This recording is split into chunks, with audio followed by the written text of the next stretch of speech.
Vamos a orar.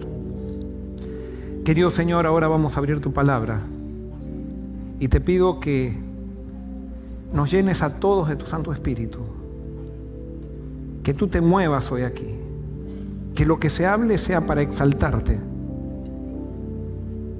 y que aceptes, Señor, nuestro culto y adoración a través de Jesús, quien ha prometido volver a buscarnos porque Él es la cabeza de tu iglesia que está diseminada por el mundo entero. Gracias, en su nombre. Amén.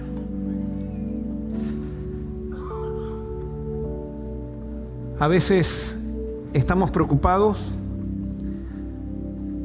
porque vemos cosas dentro del cristianismo que aparentemente, o quizás no aparentemente, sino que realmente no están en sintonía con el corazón de Cristo. Muchas veces vemos en nuestras iglesias que pasan cosas que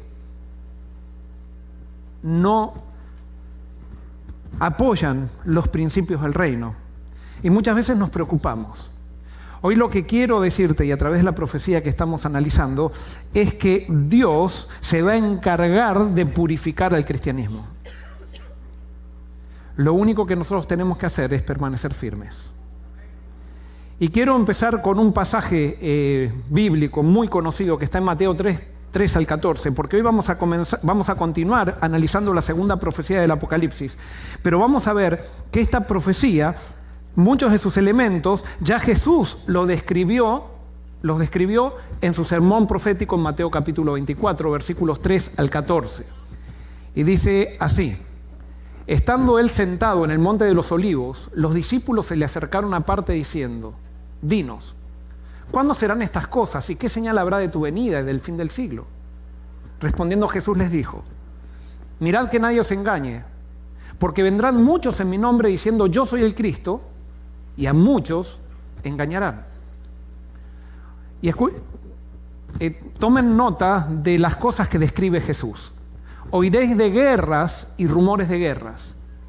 Mirad que no os turbéis, porque es necesario que todo esto acontezca, pero aún no es el fin. Se levantará nación contra nación y reino contra reino, y habrá pestes, hambres y terremotos en diferentes lugares.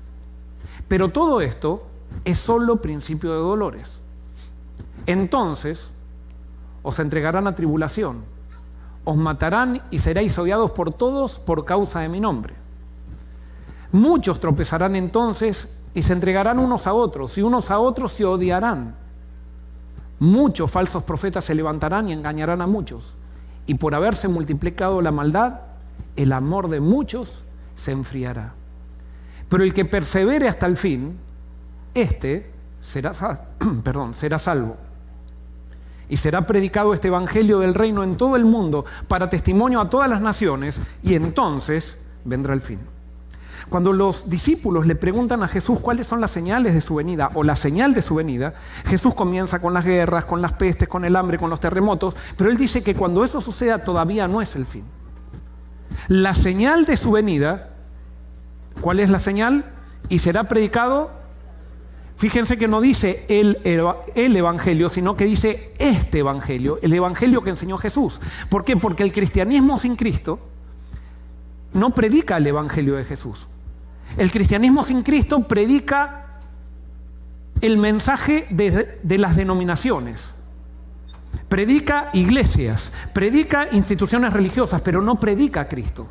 Pero dice que se va a levantar. Jesús está anunciando un movimiento que se va a levantar y que va a predicar este evangelio, el que Él enseñó, el que está centrado en su persona, el que está centrado en sus enseñanzas, el que está centrado en lo que Él significa. Y entonces las naciones entenderán y entonces vendrá el fin. Justamente de eso habla la segunda profecía del Apocalipsis.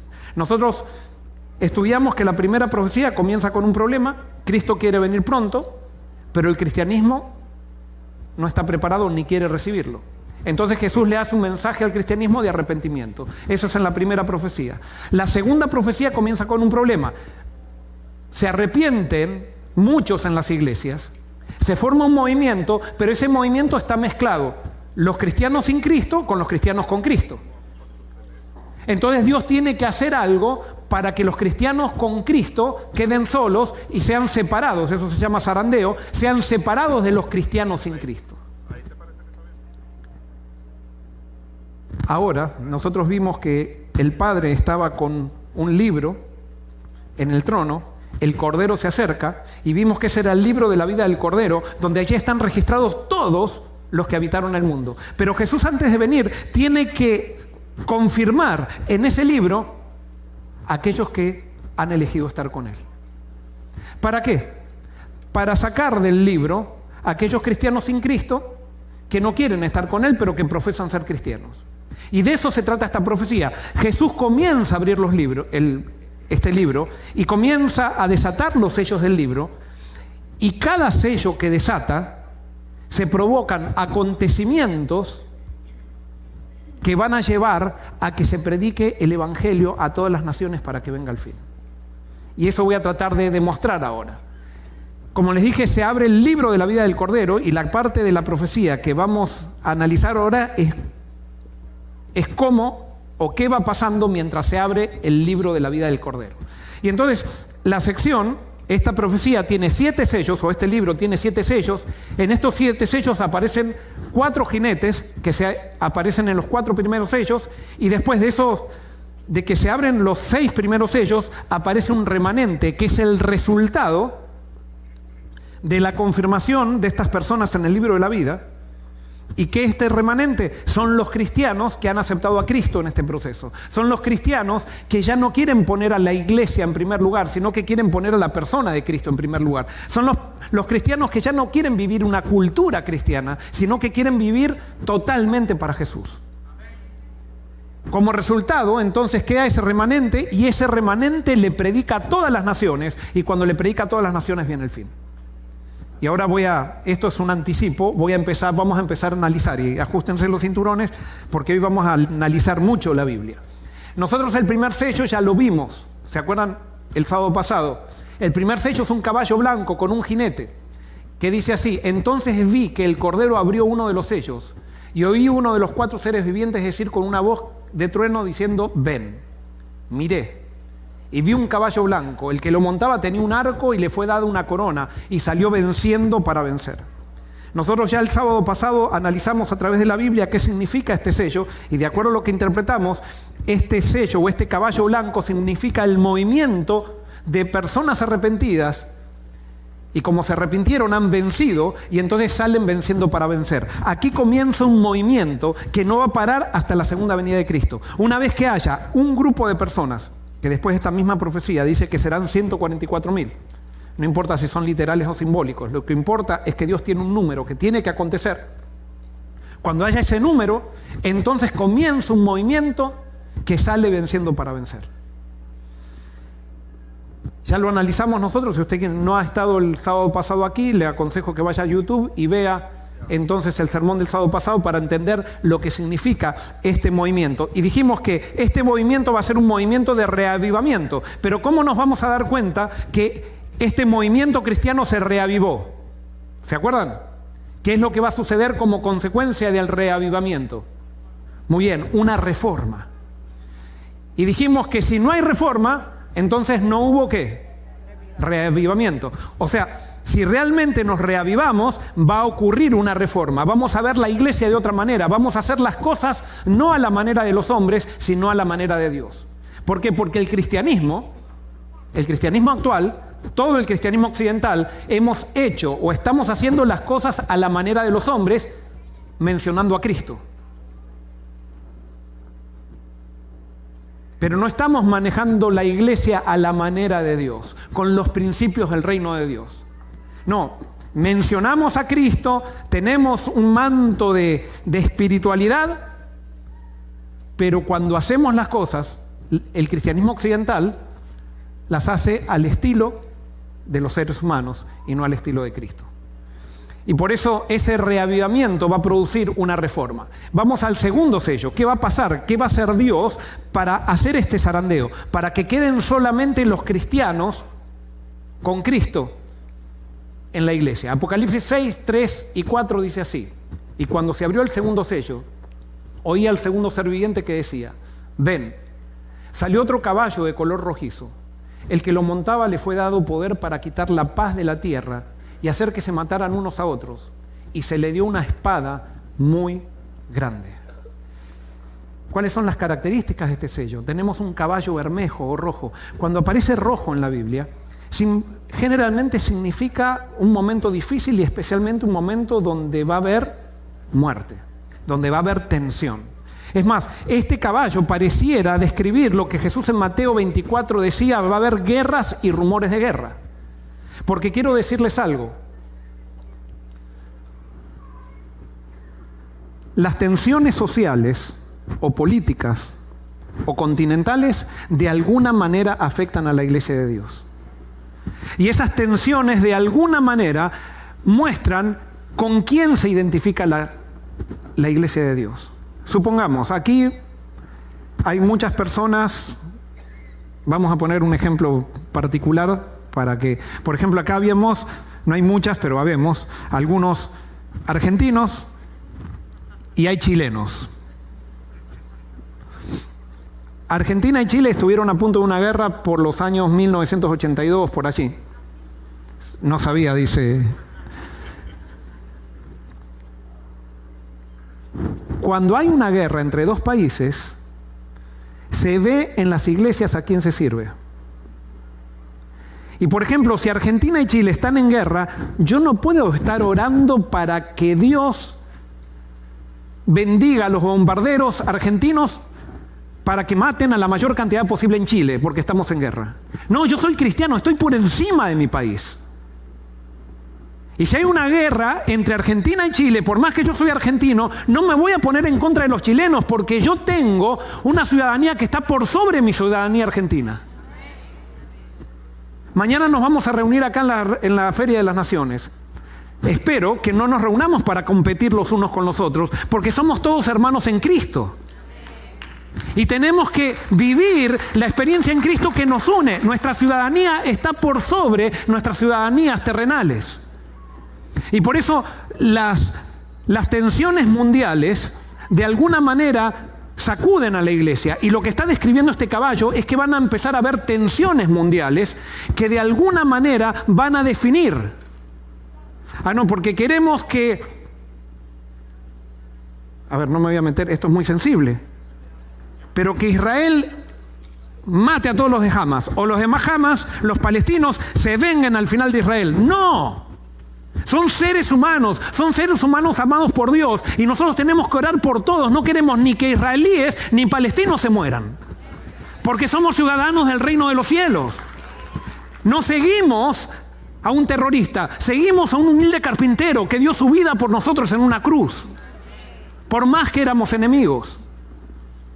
Y por eso el evangelio de Dios va por mucho más allá. Y las pruebas, las tensiones mundiales prueban a la iglesia de Dios. Y nos muestran de qué lado estamos. Dice que se le fue dado poder para quitar la paz de la tierra y hacer que se matasen unos a otros. No va a ser fácil este momento, pero lo bueno es que dice que el pueblo de Dios ya salió venciendo para vencer. O sea, esto va a pasar mientras el pueblo de Dios está venciendo, y esta va a ser una oportunidad para que nosotros mostremos quién es Cristo en un mundo que se odia entre ellos.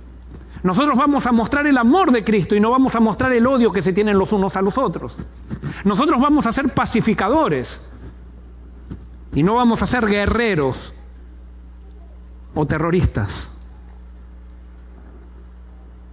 Va a ser un momento difícil. Esto es lo que describe Jesús en Mateo 24. Y dice que se le dio una gran espada. Esa espada se llama Majaira.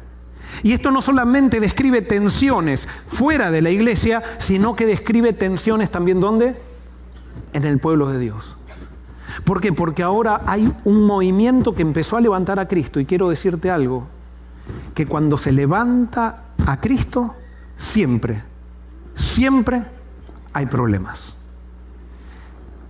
Y cuando se levanta a Cristo, en medio de un cristianismo sin Cristo, los que han aprendido a vivir del sistema religioso se van a resistir a que se levante a Cristo, porque Cristo denuncia todo lo que el cristianismo sin Cristo hace y que está mal.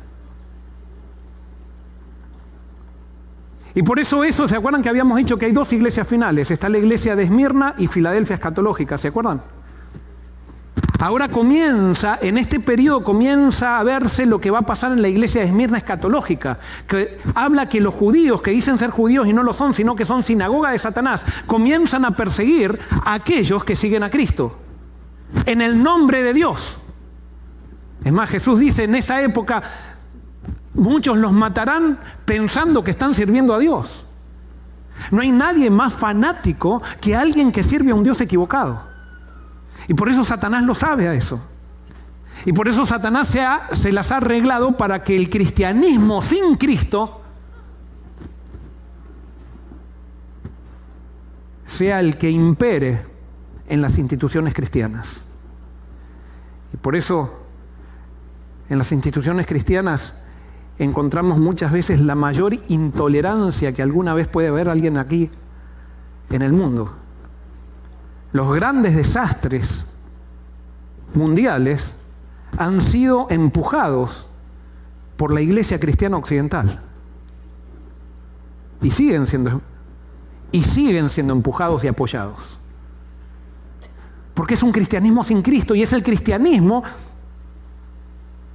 al cual Apocalipsis señala.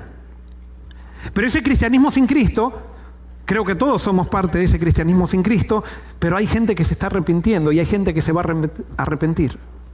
Fíjense lo que decía Jesús en Mateo 10, 34 al 39, usando el mismo término de espada, la espada que se le dio a este jinete, que se llama majaira en griego, dice, no piensen que he venido a traer paz a la tierra, no he venido para traer paz, sino majaira, espada. He venido para poner al hijo contra su padre, a la hija contra su madre y a la nuera contra su suegra. Bueno, esto no es muy nuevo, o sea, siempre ha pasado. Y a los enemigos del hombre serán los de su casa. Jesús no es guerrero, Jesús no hace guerra, pero la presencia de Jesús produce antagonismo en aquellos que no quieren aceptar a Cristo. Es más, cuando la gente que está sin el cristianismo sin Cristo recibe el ejemplo de un cristiano que está con Cristo, le revienta al cristianismo sin Cristo eso. ¿Por qué le revienta? Porque dice, ahora se van a dar cuenta todos de que lo que yo tengo es un discurso y que Cristo no es... Entonces hay que matarlo. Hay que crucificarlo, porque, ojo, los cristianos no podemos esperar otra cosa que lo que Cristo vivió.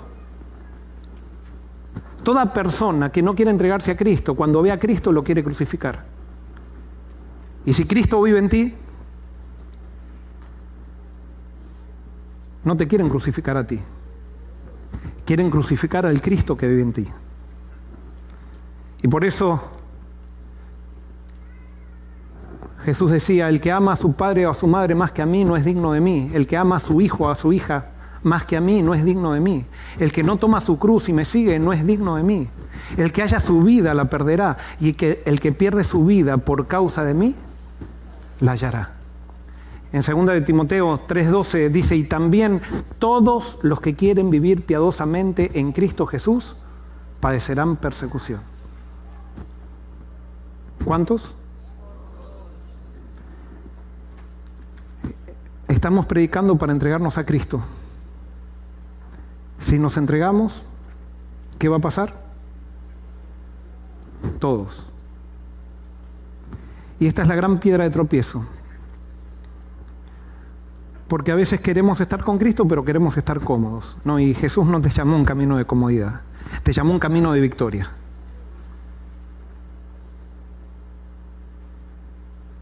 Y para vencer no hay comodidad. Hay tensiones.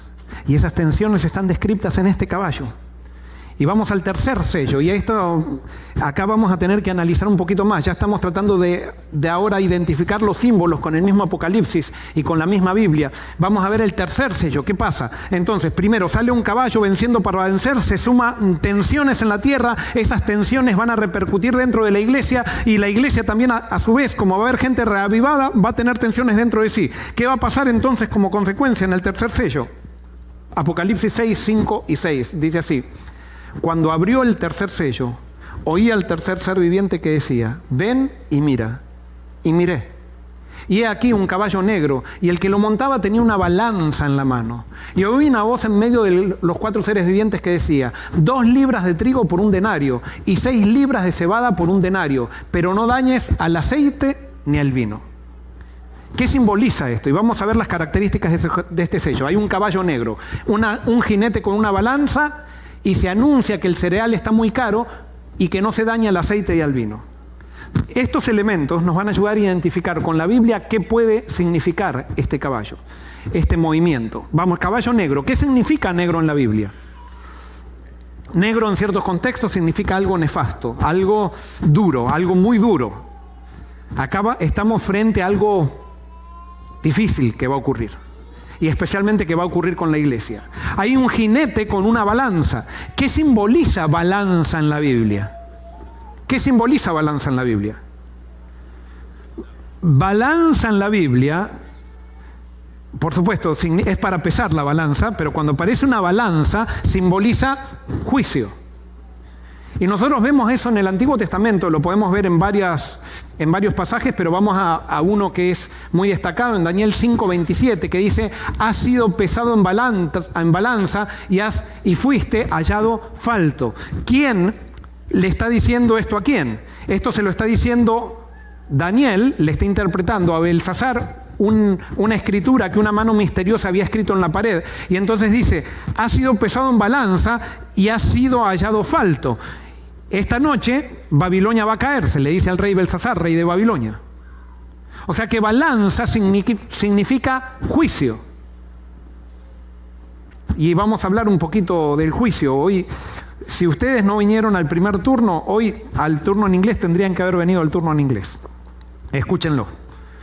Ángelo predicó hoy, yo no sabía de qué iba a predicar, pero impresionante. ¿Por qué? Porque el juicio de Dios es muy diferente al juicio de los hombres. Y después me voy a detener un poco esto, pero aquí estamos en una escena de juicio. Entonces, hay un jinete con una balanza y después anuncia que el cereal está muy caro, pero que no se daña el aceite al vino. Y les hago una pregunta: si el cereal está caro, ¿qué es lo que está pasando con el cereal? ¿Por qué está caro? Muy bien, es la ley de la oferta y la demanda. Si el cereal está caro es porque hay poco cereal. Entonces, ¿qué quiere decir esto? Que en la balanza de este jinete hay cereal. Y dice que no se daña al aceite y al vino. ¿Por qué el cereal está caro? Y eso recién lo ejemplificamos, porque entonces hay poco cereal. Hay muy poco cereal. Fíjense que acá no se está vendiendo cereal el que tiene la balanza. Dice, él simplemente está anunciando que el cereal está caro y con eso está diciendo que hay poco cereal. Entonces la otra pregunta es, ¿qué simbolizan los cereales en el Apocalipsis? ¿Qué simbolizan? Y no solamente en el Apocalipsis, sino en la Biblia. Pero vamos al Apocalipsis. Apocalipsis 14 al 16 dice: y miré y vi aparecer una nube blanca. Sobre esa nube estaba sentado alguien que parecía ser el Hijo del Hombre. Llevaba en la cabeza una corona de oro, una estéfanos, y en la mano tenía una ¿qué? Hoz. ¿Para qué se usa la hoz? Para cosechar. En ese momento, otro ángel salió del templo y con fuerte voz le gritó al que estaba sentado sobre la nube: usa tu hoz y levanta la cosecha. Ha llegado la hora de cosechar, pues la cosecha de la tierra ya está madura. El que estaba sentado sobre la nube lanzó su hoz sobre la tierra y la cosecha de la tierra fue levantada. ¿A qué se está refiriendo esta cosecha en este pasaje? ¿Quiénes simbolizan la cosecha?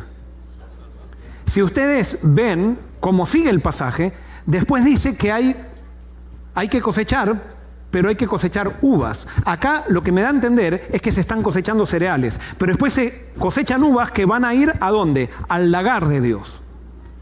Yo no estoy muy seguro si esto se refiere a la segunda venida de Cristo. No estoy muy seguro de eso. Y después ustedes estudianlo en sus casas. Yo creo que esto se refiere a antes de la segunda venida de Cristo y justamente está describiendo lo que estamos queriendo describir ahora en esta profecía. O sea, se está haciendo una separación entre las uvas y los cereales. ¿Qué simbolizan cereales en Apocalipsis? Vamos a ver. Los elementos que aparecen en este sello están relacionados con la fiesta de la cosecha del santuario. Entonces ahora tenemos que ir al Antiguo Testamento. Y vamos a ver que cuando se cosechaban los cereales en el Antiguo Testamento había una ceremonia que había que hacer. En Levítico 23, 9 al 13 dice, cuando ya vivan en el territorio que yo voy a darles, deberán llevarle al sacerdote el primer manojo de cebada que cosechen. ¿Cómo se llamaba ese primer manojo? Se le llamaban las primicias. Una vez pasado el día de descanso, el sacerdote me presentará esa ofrenda y yo los bendeciré. Ese mismo día ustedes deberán quemar en mi honor una ofrenda de aroma agradable. La ofrenda será un cordero de 1 año, sin ningún defecto, y 4 kilos de harina amasada con aceite. Al mismo tiempo derramarán en mi honor 1 litro de vino.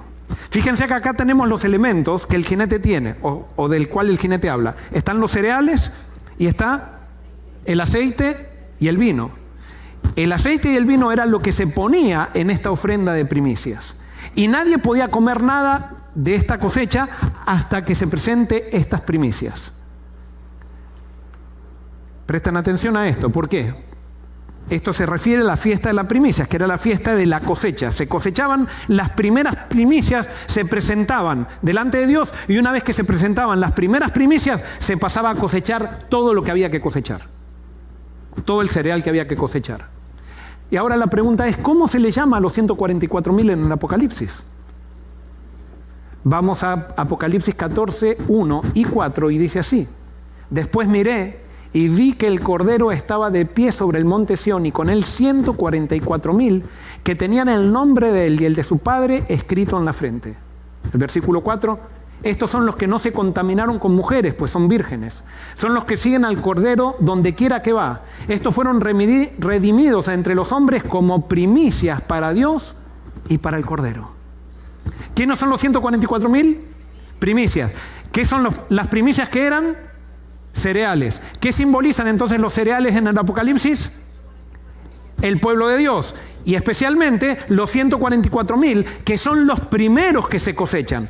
¿Por qué? Porque primero se van a presentar delante de Dios los 144.000. O sea, primero van a ser seleccionados del cristianismo sin Cristo los 144.000 para que vayan y prediquen ¿a quién? A todas las naciones. Y esa es la cosecha general. Y por eso nosotros tenemos la oportunidad de ser parte de los 144.000 si nos arrepentimos. Si queremos dejar de ser parte del cristianismo sin Cristo y empezar a poner a Cristo realmente, y que no sea simplemente un discurso, a ponerlo a Cristo en todas las cosas que hacemos. Incluso a poner a Cristo cuando manejamos iglesias, aunque sean iglesias grandes, todo con Cristo, y sin Cristo, nada. Ese es el lema de los 144.000. Y eso es lo que tiene que suceder. Hemos sido llamados a ser primicias. ¿Qué simboliza el jinete del caballo negro con una balanza para pesar cereales? ¿Qué simboliza?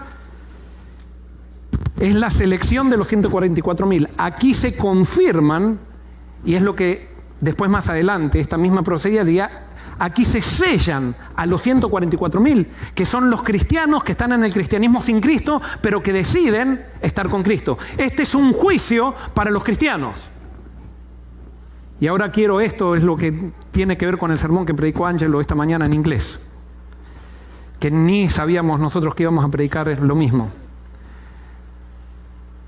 Dios aplica justicia cuando directamente juzga, y Dios permite la justicia cuando las personas no se dejan juzgar por Dios. Cuando Dios aplica justicia, ¿cómo se le llama a la aplicación de justicia de Dios en la Biblia? Sí, pero el resultado, cuando Dios aplica justicia, ¿cómo se le llama al acto de Dios de aplicar justicia? ¿Cómo?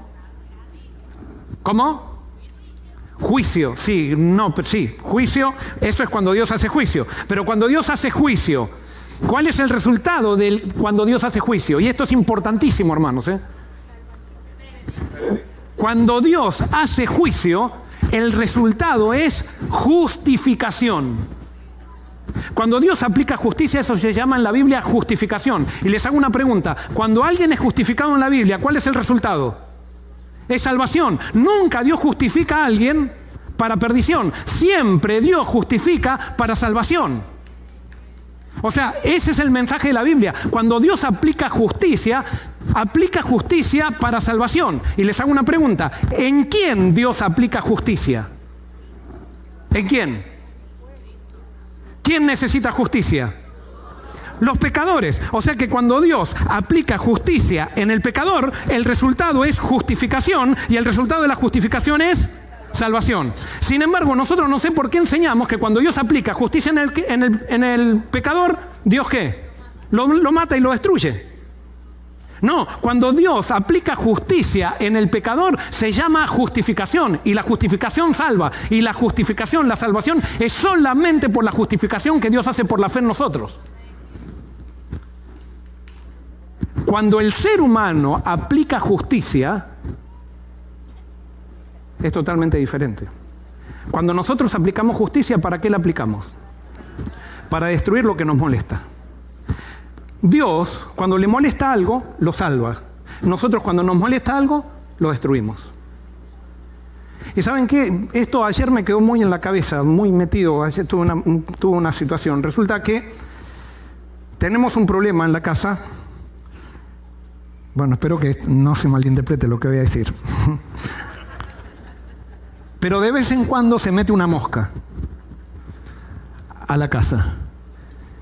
Se meten porque están a veces los tachos de basura y entonces abrimos el garage y por el garage se mete una mosca. Y resulta, tengo una cuñada que vive en Boston que tiene una habilidad impresionante para matar moscas. Y realmente yo la admiro. O sea, ¿por qué? Porque una vez que estaba en Atlanta hace mucho, estábamos viviendo en Atlanta y llega a la casa y había una mosca en la casa y dice, déjenme que yo me hago cargo de la mosca. ¿Tenés un elástico? Entonces le dio un elástico y agarró el elástico y con la mosca en vuelo la mató. Impresionante. Yo me quedé admirado. Nunca había visto tanta habilidad. Bueno, admiré tanto lo que hizo que entonces yo también le dije a Amelia, deja todos los elásticos acá en la casa porque yo también quiero ser... Bueno, resulta que ya desarrollé tanta habilidad, no tanto para así matarla en vuelo la mosca, pero en mi casa hay muchos elásticos, entonces cuando están las moscas, empiezo a hacer la guerra a cazar moscas, ¿no? Bueno, resulta que anoche estaba muy cansado, tuve una semana muy, muy agotadora y entonces me puse a leer en la cama. Amelia se estaba por acostar, pero se fue a hablar con las nenas, cerré la puerta y cuando estaba leyendo me dio así un sueñito, esos sueñitos así espectaculares. Y entonces estoy así y siento... Y Amelia me ha dicho, Joel, hay una mosca verde, quiero que la mates. Y nosotros somos medio discriminadores, ¿vieron? Porque si es una mosca negra no hay tanto problema, pero cuando es verde es como si fuera la más asquerosa de todas las asquerosas. Y entonces... Bueno, yo estaba tan cansado que no le había hecho mucho caso a Amelia, ella se fue. Y entonces, pero cuando estaba siento, y como había quedado la lámpara de la luz de la mesita de luz de Amelia prendida, la mosca se metió dentro del screen, no sé cómo se dice, de la pantalla de la lámpara, y entonces pegaba así, pic, pic, pic, pic, pic. Y yo estaba ahí así, ya durmiendo, tranquilo, pero empezó pic, pic, pic. Y dije, ahí está la mosca verde. Y dije, voy a quedar bien con mi esposa, porque ya me estaba molestando también la mosca. No mi esposa, sino la mosca. Entonces, dije, voy a quedar, y entonces digo, la voy a matar. ¿Dónde hay un elástico? Y Amelia me había dejado el elástico. Me dije, acá está el elástico para cuando... Bueno, entonces agarro el elástico. Y entonces me subo arriba, y entonces veía que, porque me tuve que subir arriba de la cama, y entonces estaba la mosca ahí, pic, pic, pic, pic, y de repente va y se para en la mesita de luz de Amelia, arriba de un pañuelo, y entonces agarro la cinta así, y ¡pa! Y pego, y la mosca revienta para todos lados, quedó una ala pegada en la pared, otra... Esto no se lo conté a Amelia. Esto no se lo conté a Amelia. Y yo cuando ve que la mosca se reventó tanto, digo, ¡tomá! Sentía una alegría de haber reventado a la mosca. Y yo dije, ahí está la justicia del hombre. ¿Qué satisfacción sentía de haber hecho saltarle las tripas a la mosca? ¿Y saben qué? Cuando nosotros estamos en Cristo, sentimos la misma satisfacción cuando aplicamos justicia en el pecador. Queremos que al pecador se le revienten las tripas, sin darnos cuenta que cuando Dios justifica, justifica solo a pecadores. Y cuando Dios aplica justicia, la aplica para salvación. Es por eso que el juicio no puede estar en nuestras manos, porque nuestro juicio es totalmente diferente. Pero nosotros queremos juzgar a Dios por nuestros juicios. Queremos hacer a Dios a nuestra imagen, cuando nosotros tenemos que tener la imagen de Dios. Y por eso cuando Dios, alguien puede decir, cuando Dios aplica juicio es para salvación, y eso está en toda la Biblia. Y por favor, vean el sermón en inglés que predicó Ángelo, porque él llenó de versículos y de evidencias. Yo hoy simplemente estoy dando una idea nomás. Pero es para salvación el juicio de Dios. Somos los seres humanos que nos destruimos a nosotros mismos. Y cuando una persona no quiere estar con Dios, como Dios respeta la libertad, la deja al juicio de los seres humanos. Porque si yo prefiero estar con los seres humanos, si yo prefiero ser juzgado por los seres humanos, Dios tiene que respetar mi libertad y me deja al criterio de los seres humanos. Y cuando nos encontramos los seres humanos que nos odiamos, nos reventamos los unos a los otros, como pasa en este mundo. Y ese no es el mensaje del Apocalipsis. Dios tiene un mensaje de salvación. No es que Dios viene a tirar juicios en la tierra para que nosotros nos arrepintamos, sino que son los juicios del hombre que está haciendo en esta tierra. Y Dios viene a intervenir la tierra para salvarnos de los juicios del hombre. Y cuando Dios juzga, juzga para salvación. Y por eso está juzgando al cristianismo sin Cristo, le está dando la oportunidad para salvar a los que quieren. Y a los que no quieren a Cristo, que se queden con los seres humanos. Hay mucho para hablar de esto y se me acabó el tiempo. Cuarto sello. Esto también lo describe Jesús. Apocalipsis 6, 7 y 8 dice: cuando abrió el cuarto sello, oí la voz del cuarto ser viviente que decía: ven. Y miré y vi un caballo amarillo.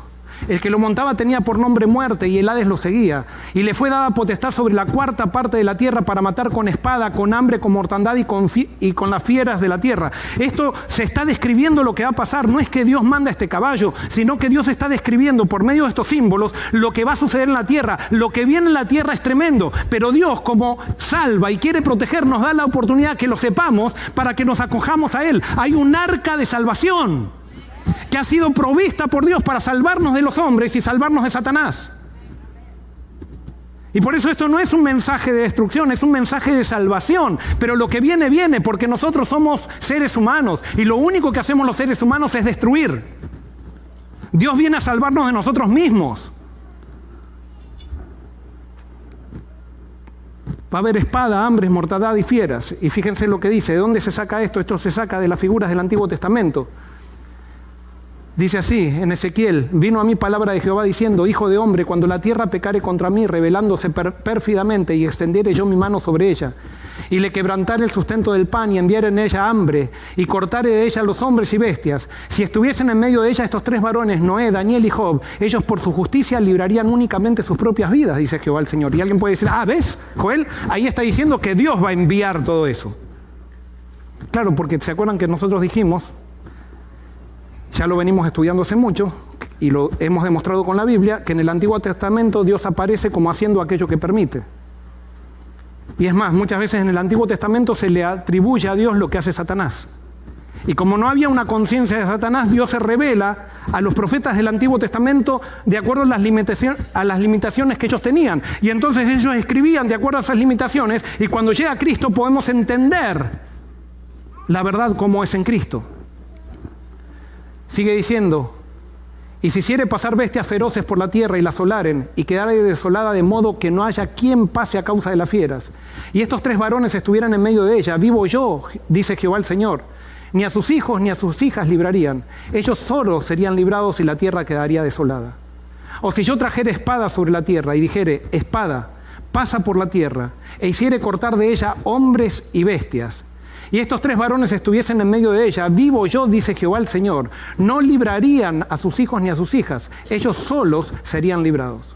o si enviare pestilencia sobre esta tierra, y derramare mi ira sobre ella en sangre, para cortar de ella hombres y bestias, y estuviese en medio de ella Noé, Daniel y Job, vivo yo, dice Jehová el Señor, no librarían hijo ni hija, ellos por su justicia librarían solamente sus propias vidas.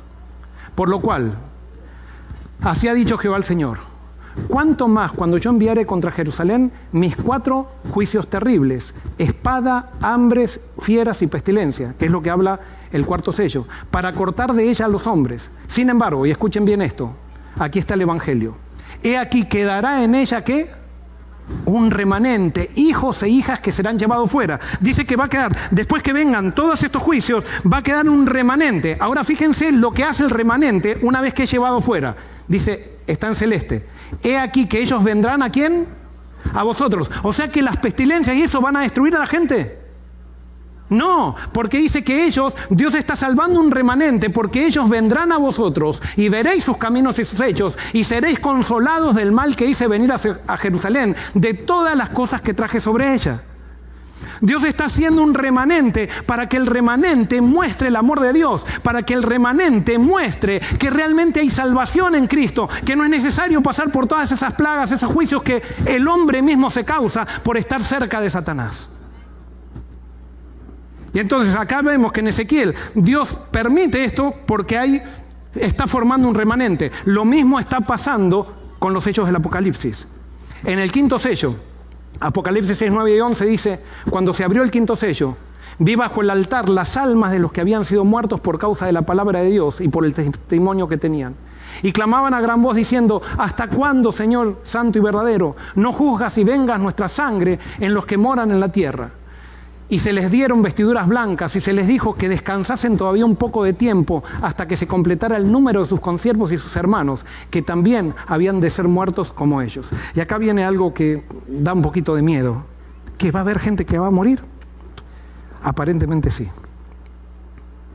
Pero ¿saben qué? Las personas que mueran en este contexto van a morir con gran felicidad.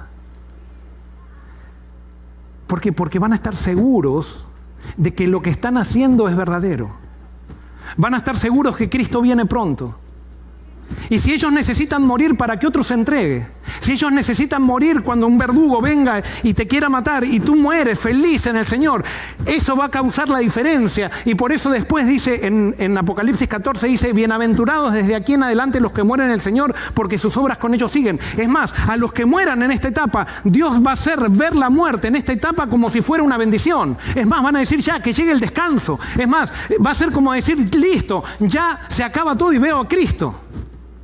Y por eso el que está seguro en quien ha creído no tiene miedo a la muerte, porque ya tiene vida eterna. El problema es cuando tenemos dudas, el problema es cuando estamos lejos, el problema es cuando estamos con culpa. Apocalipsis 3:5 dice, el que venciere será vestido de vestiduras blancas y no borraré su nombre del libro de la vida y confesaré su nombre delante de mi Padre y delante de sus ángeles. Tendría más para hablar de esto, pero no hay tiempo. El 6º sello dice así, Apocalipsis 6, 12 al 17. Miré cuando se abrió el 6º sello y aquí hubo un gran terremoto. Y fíjense que ahora se va a describir lo mismo que Jesús describe en Mateo 24, que no lo analizamos. Dice, y el sol se puso negro como tela de silicio, y la luna se volvió toda como sangre, y las estrellas del cielo cayeron sobre la tierra, como la higuera deja caer sus higos cuando es sacudida por un fuerte viento. Y el cielo se desvaneció como un pergamino que se enrolla, y todo monte y toda isla se removió de su lugar. Y los reyes de la tierra, y los grandes, los ricos, los capitanes, los poderosos, y todo siervo y todo libre se escondieron en las cuevas, entre las peñas de los montes, y decían a los montes y a las peñas, caed sobre nosotros, y escondernos del rostro de aquel que está sentado sobre el trono, y de la ira del Cordero, porque el gran día de su ira ha llegado, y ¿quién podrá sostenerse en pie? Les hago una pregunta. ¿Dónde aparece el Cordero airado en el Apocalipsis? Solamente acá. ¿Y es que el Cordero está airado? No. Lo que pasa es que las personas que están en pecado, y eso también lo analizamos en el primer sermón, las personas que están en pecado ven a Dios airado. Dios no cambia, el Cordero no cambia. El Cordero es un Cordero como inmolado. Pero aquellos que están en pecado, aquellos que están en el cristianismo sin Cristo, aquellos que les gusta predicar un Dios como lo que ellos, como el Dios que tienen en la mente, que Dios viene a destruir, que quiere castigar al pecador y que Dios no ama, o sea, ama solamente a los que le aman, pero a los que no lo aman los quiere sacar, los quiere borrar de la tierra. Ese cristianismo sin Cristo ve a Dios como lo tiene en la cabeza. Y por eso le da pánico. Dios no destruye, es la culpa la que nos destruye. Y eso fue lo que pasó con Cristo en la cruz. Es la culpa, es nuestra percepción de Dios, que es tan agobiante cuando el pecado nos engaña y nos hace pensar que Dios nos ha dejado, que eso es tan agobiante para un ser humano, cortar su relación con Dios, que el pecado lo destruye, pero no es Dios el que destruye. Y tenemos que entender eso porque Dios es amor. Lo hemos repetido hace 2000 años, pero todavía no lo entendemos, porque cuando predicamos, por ahí predicamos un Dios que se le acaba el amor, que se le acaba la paciencia, que se le acaba la misericordia, y Dios no cambia. Dios es el mismo ayer, hoy y por los siglos de los siglos. Amén. Y gloria a Dios que sea así. Mateo 24, 29 al 31, Jesús dice, describiendo este suceso, dice: e inmediatamente después de la tribulación de aquellos días, el sol se oscurecerá, y la luna no dará su resplandor, y las estrellas caerán del cielo, y las potencias de los cielos serán conmovidas. Entonces aparecerá la señal del Hijo del Hombre en el cielo. Entonces lamentarán todas las tribus de la tierra, y verán al Hijo del Hombre viniendo sobre las nubes del cielo, con poder y gran gloria. Y enviará a sus ángeles con gran voz de trompeta, y juntarán a sus escogidos de los 4 vientos, desde un extremo del cielo a otro. La iglesia va a estar venciendo para vencer, pero va a pasar por una tribulación. Pero cuando la iglesia vea que el sol se oscurece, que la luna se vuelve roja como sangre y que las estrellas caen, entonces se cumplirá lo que Jesús dijo: os digo que no pasará esta generación sin que todo esto acontezca. Cuando eso suceda, sabemos que Cristo está a las puertas. Y ese suceso va a marcar el comienzo de la liberación del pueblo de Dios. Y por eso termina el 6º sello diciendo: ¿quién podrá estar en pie? Y entonces ahora Dios introduce al remanente. ¿Quién es el remanente? El remanente son aquellos que dejaron que Dios aplique su justicia en ellos.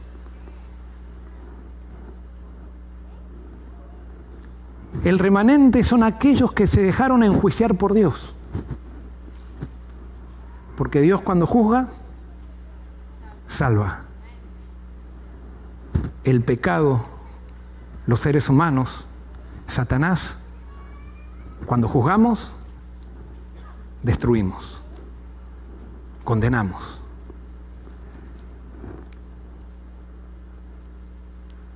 No es todo color de rosas, pero Jesús dije: el que persevere hasta el fin, ese será salvo.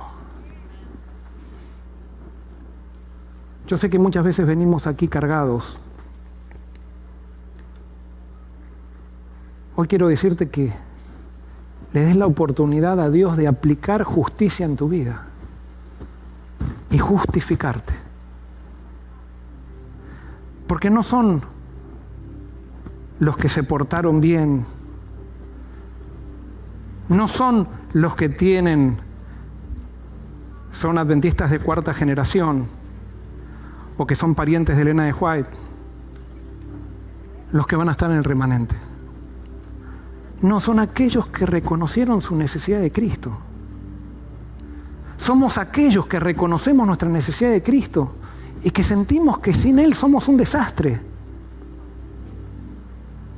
Y a Jesús no le interesa qué es lo que hayas vivido. Simplemente a Jesús lo que le interesa es aplicar su justicia en ti. Justificarte, salvarte, abrazarte. Y no solamente eso, lo que quiere Jesús es que estés dispuesto a que Él aplique su justicia en todos los pecadores que están alrededor tuyo. ¿Para qué? Para justificarlos, para salvarlos. para darles esperanza. Todos, absolutamente todos hemos sido llamados para ser parte del remanente final. Solamente tenemos que dejar que Cristo, en su bondad, aplique su justicia en nosotros. Y entonces seremos salvos. Que Dios te bendiga.